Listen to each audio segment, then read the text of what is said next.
Abram então as suas Bíblias em 1 de Pedro. Para quem não tem estado às quartas-feiras, eu quero então trazer uma palavra de esclarecimento. De fato, nós estamos há várias quartas-feiras realizando uma leitura da primeira carta de Pedro. Nós temos chamado uma leitura dinâmica. Isso não significa uma leitura rápida, desatenta, superficial, mas significa uma leitura que representa uma releitura, uma leitura em cujo processo nós temos liberdade para parar, refletir, meditar. Nós temos liberdade para gastar quanto tempo quisermos num determinado versículo. Uma leitura quase que pessoal, individual, mas que nós fazemos comunitariamente, como igreja. Uma leitura que nós fazemos de caneta na mão, alguns até com canetas de várias cores, tintas de várias cores. Uma leitura em que nós temos a liberdade de sublinhar versículos, de colocar asteriscos de um lado, de outro, colocar pontos de exclamação, fazer afirmações ali na margem da nossa Bíblia. Eu já experimentei isso, isso funciona, ou preciso experimentar isso. Coisas assim. Uma leitura comprometida com o principal propósito de permitir que o Senhor, de fato, esteja falando aos nossos corações. E por que estamos fazendo essa qualidade de leitura, chamada dinâmica?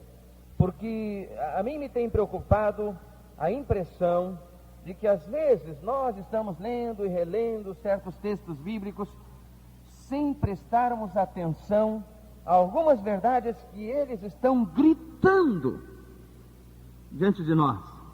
Algumas verdades que eles estão mostrando assim de uma forma enfática, eloquente, e às vezes nós não estamos prestando atenção.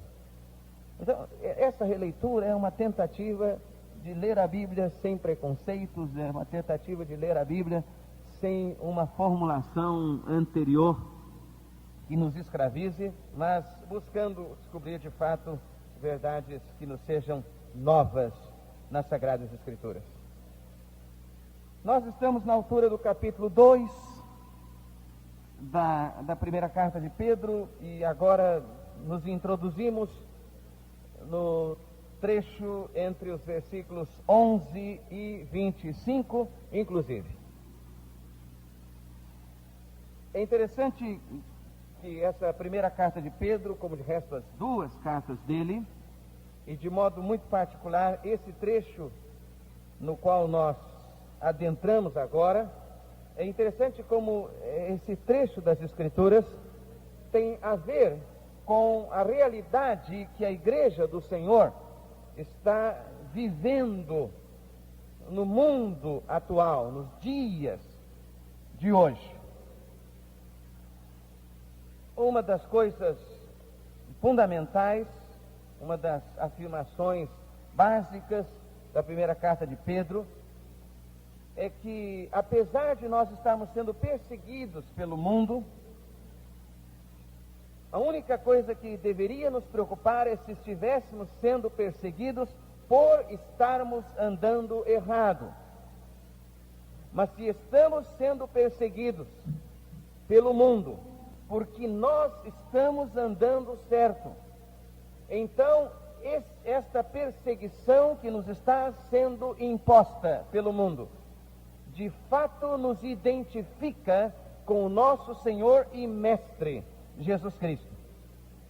Porque o Senhor Jesus também sofreu, também foi perseguido, também padeceu oposições e humilhações. Só que ele padeceu todas essas coisas porque andava certo e vivia uma vida bonita. Não padeceu, como diz Pedro, por ser malfeitor, por praticar crimes ou contravenções, mas padeceu por andar certo. Assim é que, no mundo em que nós estamos vivendo, nós percebemos que a igreja do Senhor tem sido muito bombardeada e combatida, é verdade ou não é? A televisão todos os dias está arranjando reportagens que buscam denegrir a reputação da igreja. Há um bombardeio muito sério contra a igreja. A reputação da igreja, dos pastores, está sendo questionada. A questão aqui, então, a definir é esta: o mundo está nos perseguindo, com razão ou sem razão? Se o mundo está nos perseguindo com razão, então o que temos de fazer é mudar de vida. Se o mundo está perseguindo a igreja com razão, e as acusações que o mundo está fazendo contra a igreja, se elas são pertinentes, se elas são autênticas, se são razoáveis, então a igreja precisa se arrepender, mudar de vida, tomar atitude. Mas se o mundo está perseguindo a igreja sem razão, se as acusações que o mundo está fazendo contra a igreja não procedem, então a igreja deve festejar, celebrar, porque nisto a igreja se identifica com o seu Salvador e Senhor Jesus Cristo. Então esta é a grande reflexão a que Pedro nos convida na sua carta, nas suas cartas e de modo particular nesse texto. Não adianta nós fazermos um movimento em defesa dos evangélicos. Não adianta criarmos uma organização para a defesa dos evangélicos. Não adianta nós escrevermos cartas ou mandarmos telegramas reclamando da imprensa que está criticando os evangélicos.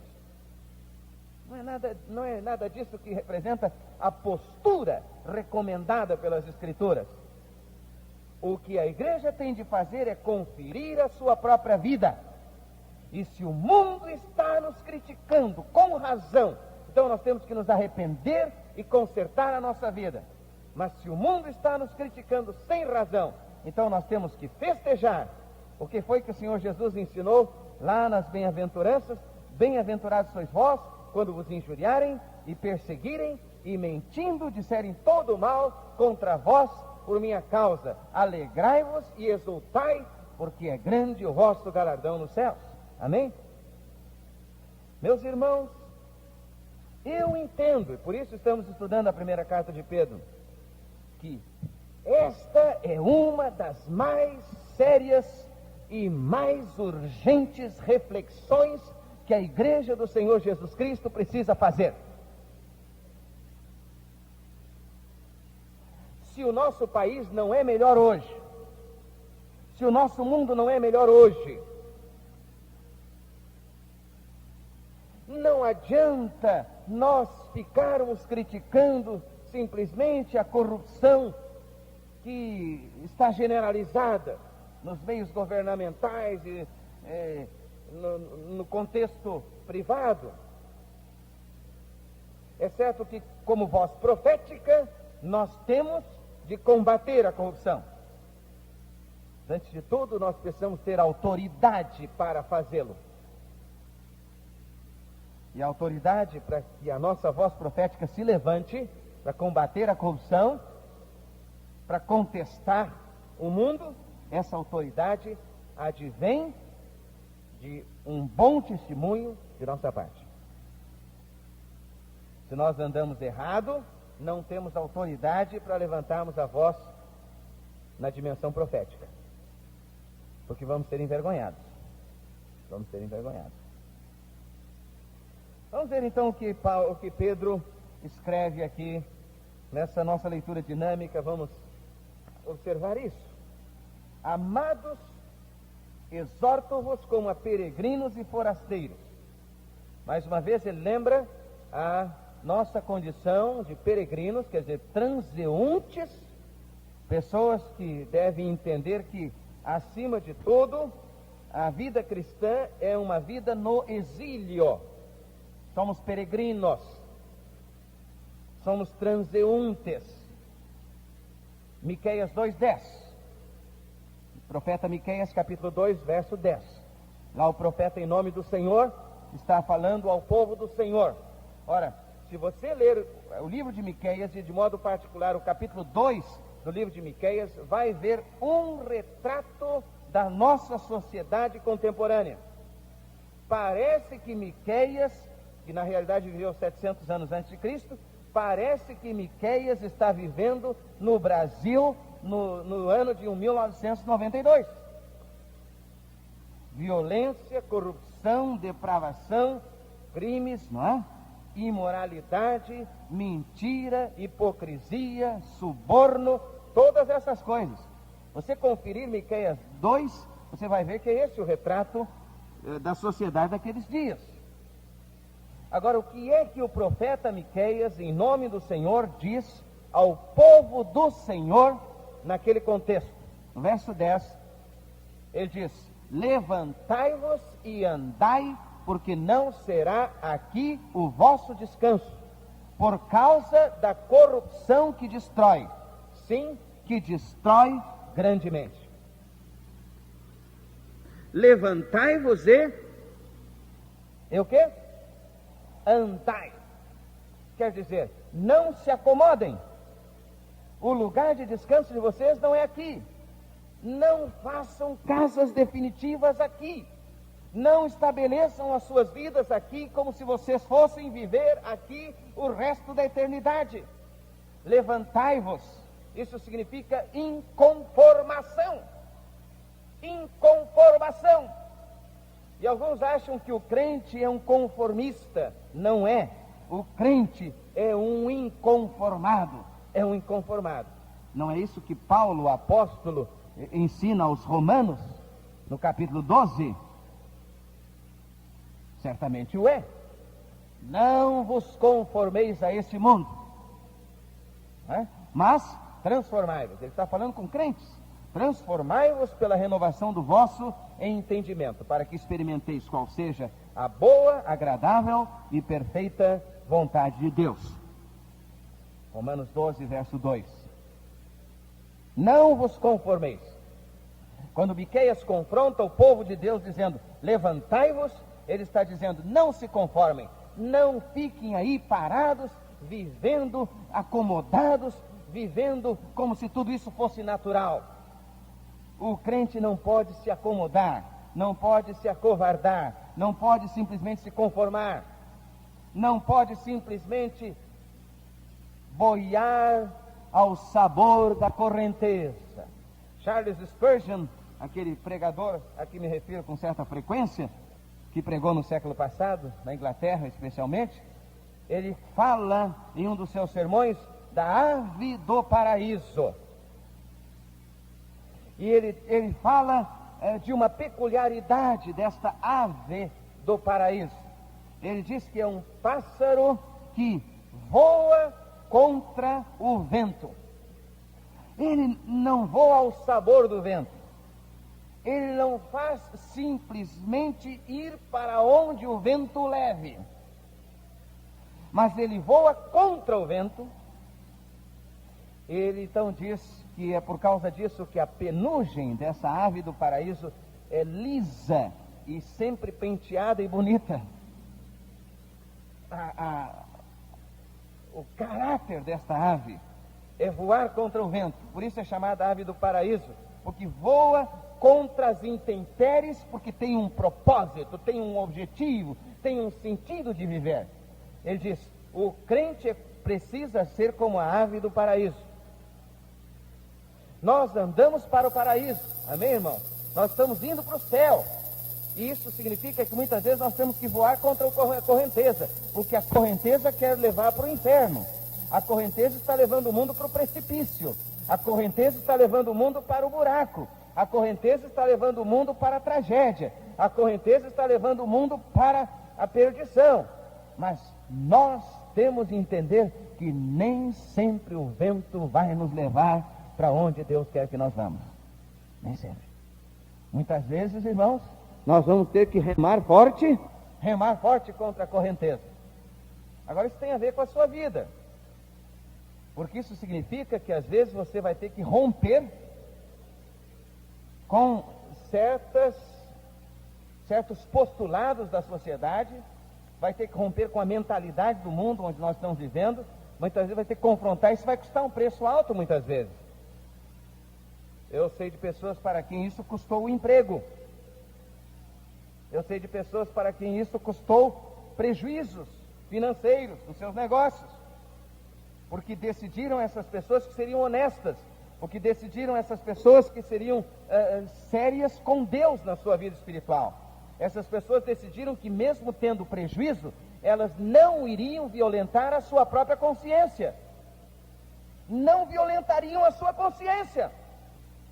E se nós fizermos negociata com o mundo, para ficarmos bem com o mundo, de fato, estaremos dando espaço para que o mundo nos critique com razão.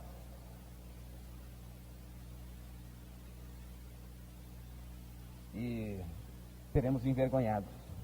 Porque as mesmas pessoas que dizem assim, toma um chopinho, que mal faz, não tem problema. Toma um chopinho, nada disso. Mas mal nenhum, seu pastor não está aqui, ninguém está vendo você. E aí você diz, mas se eles me entendem, né? Eles que não são crentes me entendem. Glute, glute, glute.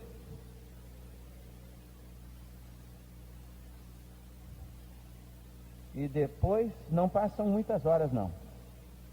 O mesmo que diz toma um chopinho, fuma um cigarrinho, quando você vai falar de Jesus, vai falar do Evangelho, ou então vai dizer assim, nós vamos ser honestos, você diz, mas você? Que é isso? Conheço o tipo de crente que você é. Você toma chopinho com a gente? Que autoridade você tem para vir agora falar de Evangelho para a gente? Conheço o tipo de crente que você é. E aí, perdeu a autoridade. E é esse o engano do inimigo, né? Levantai-vos, inconformação. Nós somos forasteiros. Nós não somos daqui.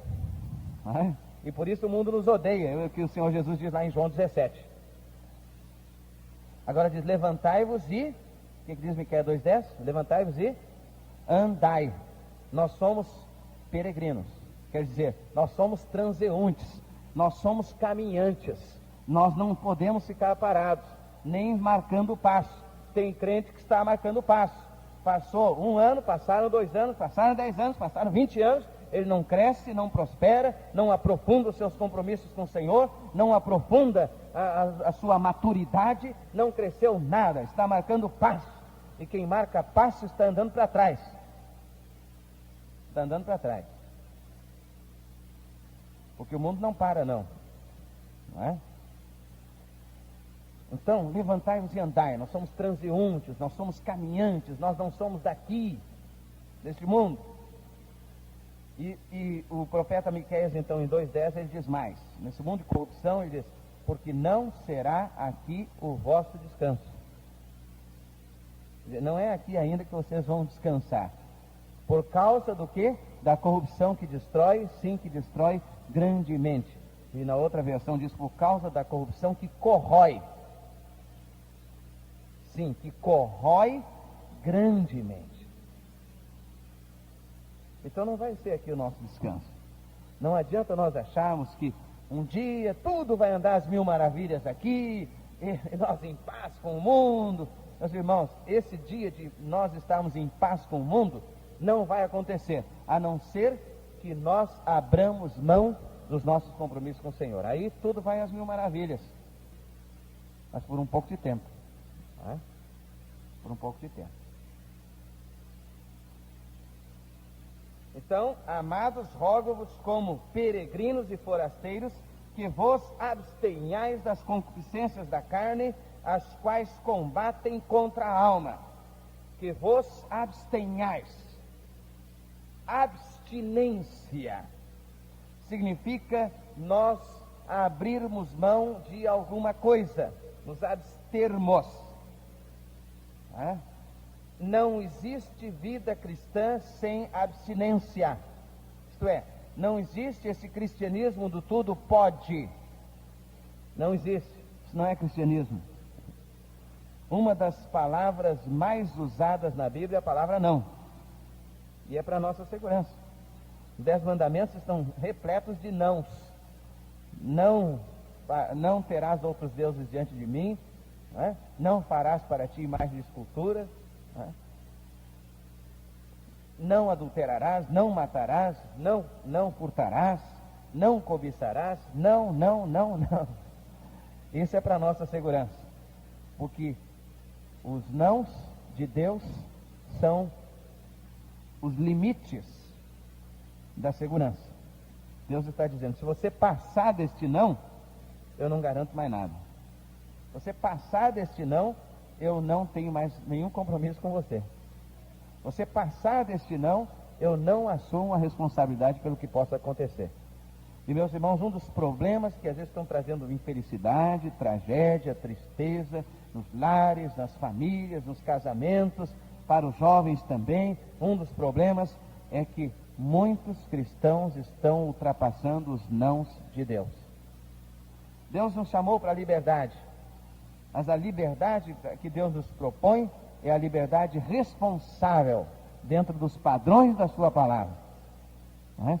Então, quando você ultrapassa os nãos de Deus, quando você quer viver uma vida sem abstinência, uma vida de tudo pode, uma vida que não renuncia a nada, então você está se arriscando a ficar sem cobertura. Sem cobertura. Até as seguradoras, elas têm um limite para o seu seguro. Se você não tomar certas precauções, o seguro não cobre certas coisas, é verdade ou não é? Tem as franquias, se você não tomar certos cuidados, há certas coisas que os seguros não cobrem. Por quê? Porque, como dizia minha avó, eles não pregam sem estopa, não é? Não. Eles não vão simplesmente segurar você assim, olha, pode fazer o que quer, tudo bem. Nada disso. Se você ultrapassar os nãos do contrato, ele não assume mais nada. E assim Deus assume, sim, nossa vida inteiramente, desde que nós tenhamos compromisso sério com Ele. Então, abstinência significa, eu tenho de aceitar alguns nãos na minha vida.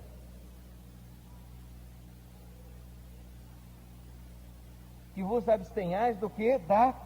Das concupiscências da carne. Mas que palavra é essa, concupiscência? Concupiscência significa um desejo humanamente irresistível. Isso é concupiscência. Uma atração humanamente irresistível. É uma coisa que atrai de tal modo que só pela sua força humana você não seria capaz de vencer essa tentação. E você sabe que o mundo está cheio desse tipo de concupiscência, né? Da carne. São esses clamores da carne, né? Que gritam dentro de nós, né? E hoje está sendo muito trabalhado esse tema, chamado hedonismo, quer dizer, a busca do prazer. O prazer é o mais importante. Prazer é tudo para o mundo hoje. E esses prazeres clamam da carne. A carne tem sede de prazer. E a carne, por si só, ela não estabelece nenhum critério para o prazer. Nenhum critério. A carne clama por prazer. E se você não estabelecer critérios, então você cai. E por isso o Senhor Jesus ensinou aos seus discípulos, ali no Getsêmani mesmo, olha, vigiai e orai, para que não entreis em tentação. Porque o espírito está pronto, mas a carne é fraca. A carne é fraca. Eu lembro daquele crente que caiu em pecado, mas não era a primeira vez. De vez em quando está caindo em pecado, fazia, acontecia, e não era a primeira vez. O pastor já havia advertido, e aquele crente não vigiava, e caiu em pecado, uma situação séria na sua vida. Então ele veio conversar com o pastor, todo sem jeito, e chegou para o pastor e disse: pastor, olha, eu caí de novo, pastor, estou sem jeito, olha, o senhor sabe, pastor, eu fui tão tentado, e o senhor sabe, a carne é fraca, né, pastor? A Bíblia mesmo diz que a carne é fraca, eu acabei caindo. E o pastor diz, pois é, a carne é fraca e o espírito não tem capricho. Então acaba caindo mesmo. Isso. A carne é fraca e o espírito é descaprichado. Acaba caindo mesmo. Então, o que é concupiscência da carne? São esses prazeres, esses clamores por prazer que gritam, que clamam dentro de você. E essa concupiscência da carne, essa atração humanamente irresistível, significa você com a sua força pessoal não consegue vencer. É Paulo escrevendo aos Romanos capítulo 7. O bem que eu quero eu não faço, o mal que eu não quero esse eu faço. E não é isso que acontece tantas vezes na nossa vida? O bem que eu quero eu não faço, mas o mal que eu não quero esse eu faço. Ele disse, eu encontro uma lei que guerreia nos meus membros. Ele diz lá no versículo 24 de Romanos 7, miserável homem que eu sou, quem me livrará do corpo dessa morte? Miserável homem, quem me livrará do corpo dessa morte? Quer dizer, quem me livrará desse corpo cujos clamores por prazer, né, pelo pecado, são tão intensos que eu não consigo controlar. Eu não consigo me controlar sozinho, humanamente eu não tenho força. E é por isso que nós temos o poder do Espírito Santo de Deus. Não é mesmo? E é pelo poder do Espírito Santo de Deus, pelo poder da ressurreição de Jesus Cristo, que nós temos a vitória sobre o pecado. E sozinhos nós não teremos vitória. Então nós temos que deixar que o Espírito Santo de Deus domine a nossa vida e que nos dê a capacidade de abstinência. Há certas coisas que você tem que dizer não, irmão. Sabe disso? Há certas coisas que você... Há certos momentos que você tem que, mesmo que não tenha controle remoto, não é? Você tem que levantar e ir lá andar 3, 4 metros, porque não é muito bom ficar muito perto da televisão, por vários motivos, não é? Então você às vezes tem que levantar, ir lá e trocar de canal. E às vezes tem que levantar de novo, trocar de canal de novo. E se não tem um controle remoto, vai ter que ficar, levanta e senta, levanta. Mas vale a pena. Vale a pena ou não vale? Porque às vezes a gente fica com preguiça, estirado lá na poltrona, né? Chega de um culto abençoado, quarta-feira, uma bênção, uma maravilha. Depois fica lá, se entrega aos prazeres. E como disse aquele irmão, né? Estava vendo lá o carnavalzinho na televisão. A certa altura, a sala cheia. A certa altura ele não resistiu. Deu saudade, ele esfregou as mãos e disse, tempinho bom. E no fundo do coração, às vezes, é isso que a alma está dizendo. A gente diz que Jesus mudou a vida da gente, né? Que ele transformou, eu me converti, mas a alma às vezes está se deliciando com aquelas coisas do passado lá. Está se deliciando. Então nós temos que vos abstenhais das concupiscências da carne. E para quê? Sabe por quê? O que diz o restante do versículo aí? Que as quais combatem contra a alma. Combatem contra a alma. E esse é o motivo porque tantos estão, às vezes, enfraquecidos na fé, se sentem tão longe de Deus. Às vezes parece que as orações não chegam ao teto. E eu sei que nós não podemos generalizar. Há outros fatores que às vezes estão determinando isso na vida das pessoas. Mas um dos motivos muito frequentes é porque nós não estamos nos abstendo das concupiscências da carne. Abstinência. Às vezes a gente tem que desligar o televisor. Verdade ou não é? Às vezes a gente tem que botar fora uma revista. Às vezes a gente tem que desligar o rádio.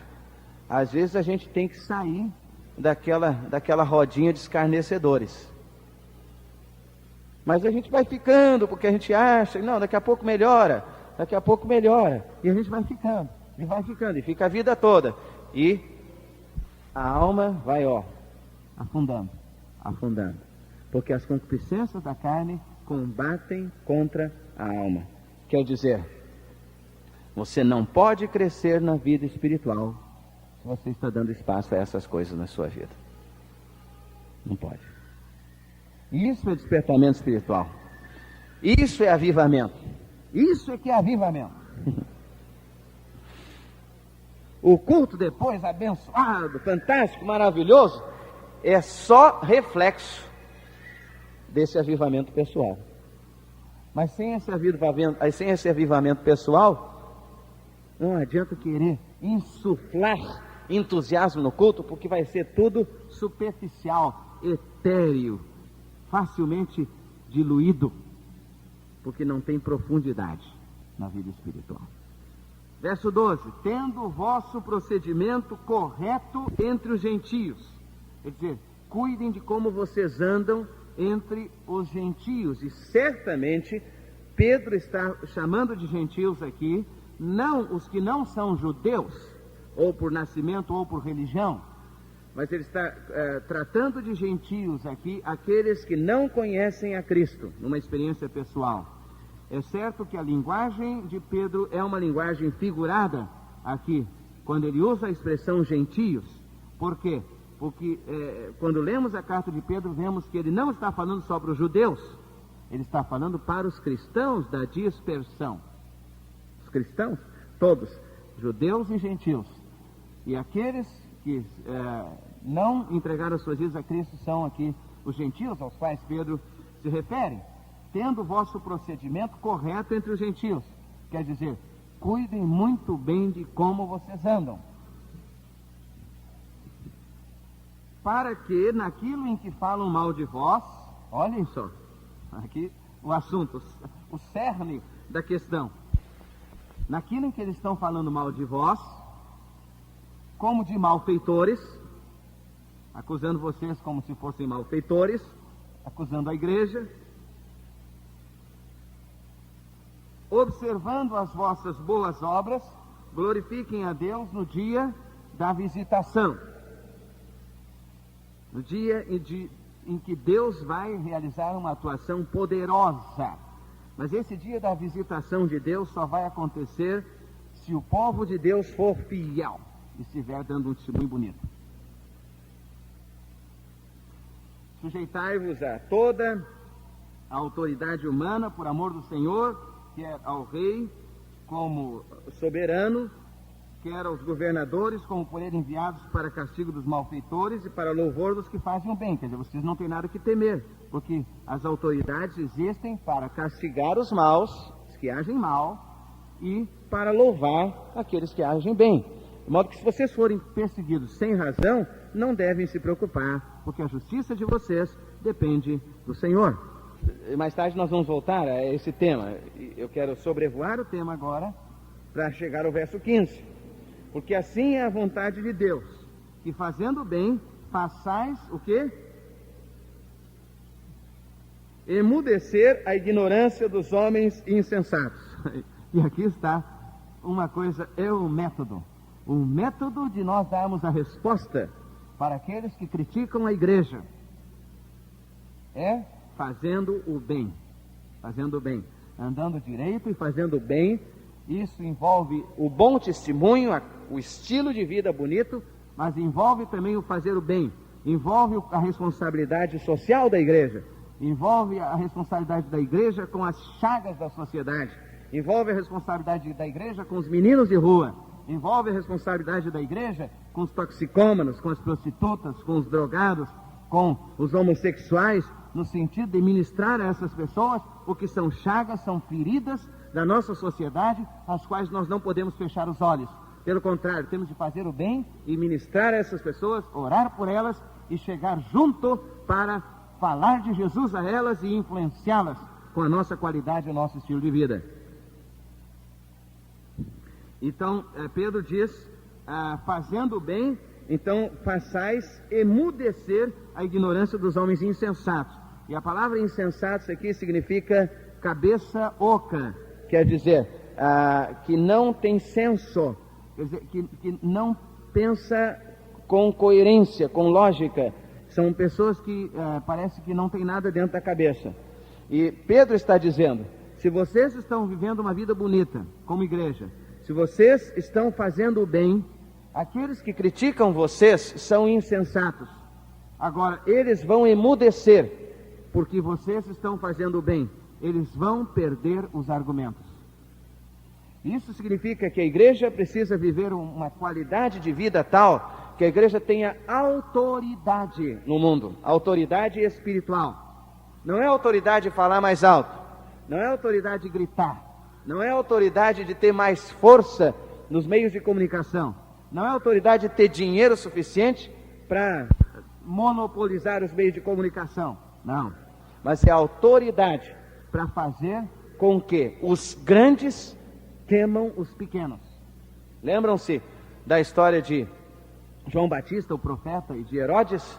Herodes era rei, era soberano, tinha todo o poder nas suas mãos, e João Batista era um profeta apagado lá, que se vestia de peles de camelo e comia mel silvestre e gafanhotos, era uma espécie comível de gafanhotos, né? E ele era um homem pobre e sem projeção social. Mas sabe o que a Bíblia diz a respeito de Herodes e de João Batista? A Bíblia diz: porque Herodes temia a João, porque este era um varão justo e santo. Amém?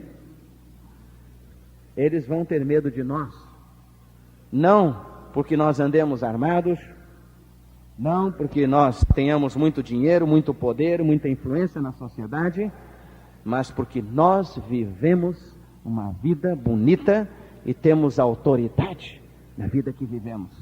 Então eles vão nos respeitar por causa disso, e vai chegar o momento quando eles vão ter os seus argumentos esgotados, e por causa disso vão emudecer. O que faz o mundo calar a boca nas suas acusações contra a igreja é a igreja consertar a sua própria vida diante do Senhor. Os crentes viverem uma vida de qualidade na presença do Senhor. Então o mundo vai silenciar, o mundo vai emudecer. Esse é o desafio que Pedro nos propõe, palavra do Senhor. Desafio para a igreja nesse tempo difícil, nesse tempo em que a igreja sofre oposições, perseguições, críticas e acusações, mas um tempo em que certamente a igreja, com um estilo de vida que agrade ao Senhor, terá autoridade para proclamar o Evangelho, para testemunhar do Senhor Jesus. Esse é o desafio que a palavra de Deus coloca diante de nós, mais uma vez, nesta noite. Baixe a sua cabeça, irmão. O Senhor o confronta agora. Que qualidade de vida você tem vivido diante do Senhor?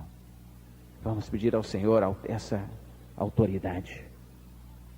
Vamos perguntar ao Senhor: Senhor, será que a minha maneira de andar, a minha maneira de falar, a minha maneira de me relacionar com os meus parentes, com os meus vizinhos, com os meus colegas, a minha postura profissional, a minha postura como estudante, a minha postura como pai, como mãe, como filho, como filha, como irmão, a minha postura como crente, será que a minha postura tem dado autoridade ao meu testemunho? Será que é alguma coisa que eu preciso consertar, mudar? Faz isso na minha vida hoje, Senhor, pelo poder do Teu Espírito Santo. Eu quero nesta noite também apelar àquelas pessoas que hoje vieram nos visitar, que ouviram o Evangelho. O grande exemplo de inspiração para nós é o Senhor Jesus Cristo. O apóstolo Pedro vai tratar mais adiante nesse mesmo trecho do capítulo 53 do profeta Isaías. E de como o Senhor Jesus sofreu, padeceu injustamente. Ele foi cuspido, maltratado e morto na cruz. Mas tudo isso, derramou seu sangue para ser o nosso Salvador. E foi por amor a mim e a você que Ele fez isso. E eu desafio nesta noite a arrepender-se dos seus pecados e clamar por Jesus com fé, para que o Senhor faça a obra também na sua vida.